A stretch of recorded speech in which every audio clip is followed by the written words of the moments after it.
নমস্কাৰ গ্ৰহণ কৰিব।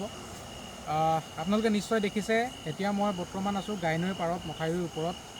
এতিয়াও আমি শংকিত, গাইনৈ পৰি আমি এতিয়াও শংকিত যে পাহাৰৰ পৰা পানী হঠাৎ বাঢ়ি আহিব আৰু আমাৰ ঘৰ বাৰী উটুৱাই লৈ যাব। আমি চিন্তাত আছোঁ। এই মুহূৰ্তত হয়তো আপোনালোকে আমাৰ ভিডিঅ'টো চাই থাকোঁতে আপোনালোকে হয়তো কোনোবা বৰ্তমান বিচনাত শুই মোবাইলটো চাই আছে, অথবা লগৰবিলাকৰ লগত আড্ডাত বহি আপোনালোকে মোবাইলটো স্ক্ৰল কৰি আছে আৰু স্ক্ৰল কৰি থকা মুহূৰ্তত আপোনালোকে আমাৰ ভিডিঅ'টো পাইছে। কিন্তু অসমৰ প্ৰায় সংখ্যক নদীপৰীয়া ৰাইজে কিন্তু আজি দিনটোত শান্তিত শুব পৰা নাই বা শান্তিত থাকিব পৰা নাই। ইয়াৰ একমাত্ৰ কাৰণ এটাই যে তেওঁলোকৰ জীৱন সুৰক্ষা তেওঁলোকৰ সুনিশ্চিত নহয়। চৰকাৰখনে বা বিভাগীয় কৰ্তৃপক্ষই বৰ্তমানলৈকে তেওঁলোকৰ জীৱন সুৰক্ষিত কৰিব পৰা নাই বা সুৰক্ষিত বুলি গেৰাণ্টি দিব পৰা নাই। কিয় দিব পৰা নাই?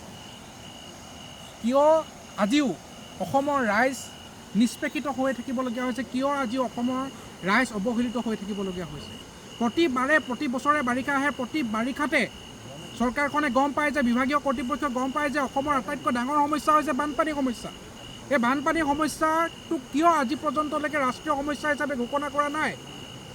এইবিলাক এতিয়াও আমাৰ মাজত একোটা ডাঙৰ প্ৰশ্ন যে অসমক লৈ, অসমৰ ৰাইজক লৈ নাগপুৰীয়ে চিন্তা নকৰে। এইবিলাক চিন্তা আমাৰ এতিয়াও মনত ভাহি আছে।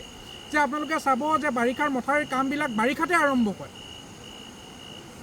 যেতিয়া খৰালি দিনত বানপানীৰ সমস্যা নাথাকে, নদীবিলাক শুকাই থাকে, তেতিয়া আমি যেতিয়া বিধায়ক সাংসদসমূহৰ ঘৰে ঘৰে যাওঁ, যেতিয়া তেওঁলোকক আবেদন পত্ৰ দিওঁ যে আমাৰ মথাউৰিটো আপোনালোকে ভাল কৰি দিয়ক, নিৰ্বাচনত আহি তেওঁলোকে আমাক প্ৰতিশ্ৰুতি প্ৰদান কৰি দিয়ে যে এইবাৰ আপোনালোকক সুৰক্ষা প্ৰদান কৰিম, এইবাৰ আপোনালোকক নদীটো ভালকৈ বনাই দিম, মথাউৰিটো ভালকৈ প্ৰস্তুত কৰি দিম। কিন্তু সেই প্ৰতিশ্ৰুতিবিলাক প্ৰতিশ্ৰুতি হৈ থাকে, কিন্তু বাস্তৱত আমাৰ ৰাইজক কিন্তু ৰাইজৰ সমস্যাবিলাক কিন্তু সুনিশ্চিতভাৱে স্থায়ী সমাধান কিন্তু আজি পৰ্যন্তলৈকে দিব পৰা নাই। আপোনালোকে ভালকৈ চাওক, যোৱা কেইদিনমান আগত আপোনালোকে ছ'চিয়েল মিডিয়াত নিশ্চয় পাইছিলে যে আমাৰ গাইনৈৰ পাৰত থকা যিটো একমাত্ৰ মথাউৰি, সেই মথাউৰিটো CNG কৰি পিনি, অৰ্থাৎ তাৰ কাষত থকা গছ গছনিবিলাক কাটি পিনি, কাম নোহোৱাৰ আগতেই কাটি পিনি দুৰ্বল কৰি পেলোৱা হৈছিল। প্ৰায় 1 কিলোমিটাৰ মথাউৰিটো গছ গছনি কাটি পিনি দুৰ্বল কৰি দিয়া হৈছিল। এতিয়াও তাৰ কাম হৈ আছে। 300 মিটাৰহে কাম হৈছে। 300 মিটাৰ জিঅ' টিউব লগাই পিনি 300 মিটাৰ বাৰু সুৰক্ষা কৰি লৈছে, আমি মানি লৈছোঁ।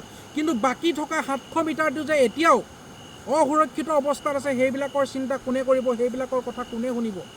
আজিকালি ৰাইজ প্ৰতি বছৰে সমস্যাত পৰে, প্ৰতি বছৰে পানী আহে, কিন্তু কাৰ বাবে আজি ৰাইজে ইমান ৰাতি এনেদৰে মথাউৰিত পহৰা দি থাকিবলগীয়া হৈছে? এই কথাবিলাক কিন্তু ভাবিবলগীয়া। আজি মই কোনো এখন চৰকাৰক যে মই বিজেপিক আজি মই লক্ষ্য কৰি নকওঁ, আজি কাকো মই গালি নাপাৰোঁ, কিন্তু এটা কথা নিশ্চিত যে বিজেপিয়ে হওক, কংগ্ৰেছেই হওক, অসমখনক কিন্তু সদায় অৱহেলা কৰি আহিছে। অসমৰ সমস্যাসমূহক সদায় অৱহেলা কৰি আহিছে। নাগপুৰীয়ে সঁচাকৈ অসমখনক অৱহেলা কৰি আহিছে। আৰু যুৱ প্ৰজন্মই সেইকাৰণে আমি চিন্তিত হৈছোঁ যে বাস্তৱত কেন্দ্ৰই অসমখনক সদায় সঁচাকৈ গুৰুত্ব প্ৰদান কৰেনে? ধন্যবাদ।